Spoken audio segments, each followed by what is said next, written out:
Hello chaps, it's Ian again, and today we've got a mini review for Bad Omen.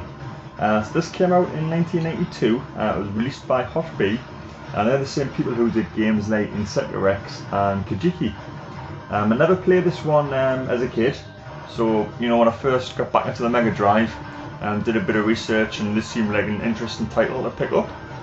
It also came out on the Genesis in America, and it was released under the name Devilish. In 1992 also, I believe. So you can see from looking at the screen that it's similar in gameplay to the original Breakout and Arkanoid style games where you've got the bat and the ball. The interesting thing with Bad Omen is that you're navigating through the levels, sometimes vertically, sometimes horizontally, which is a bit of a different twist, And you've also got boss battles at the end of each level, as you'll see coming up just now.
So that's the boss defeated, so then you're going to get the ball to the end of the screen and down the hole, and then you proceed on the next stage.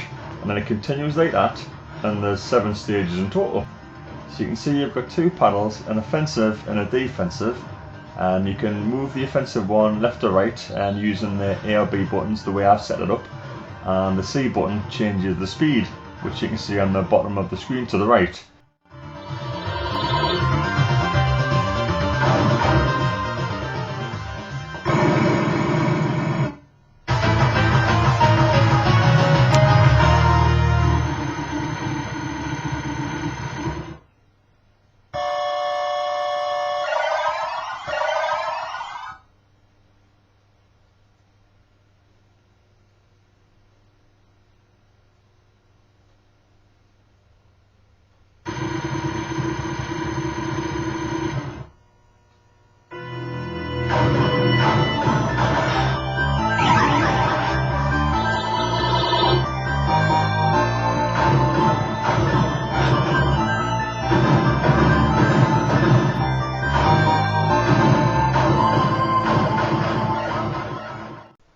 So trying to summarise the game, chaps, I'm going to look at the good points and the bad points.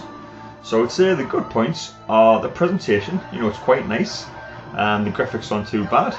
I quite like the gothic fantasy setting, I think they've done that quite well, and it's quite interesting. The music is fantastic. I believe it's by the same guy who did the Veritex soundtrack, which was a cracking soundtrack in itself. So there's some great tunes in this one, that's another plus point. There's also a 2-player co-op mode, and I played that with my brother last year, and that was quite good fun.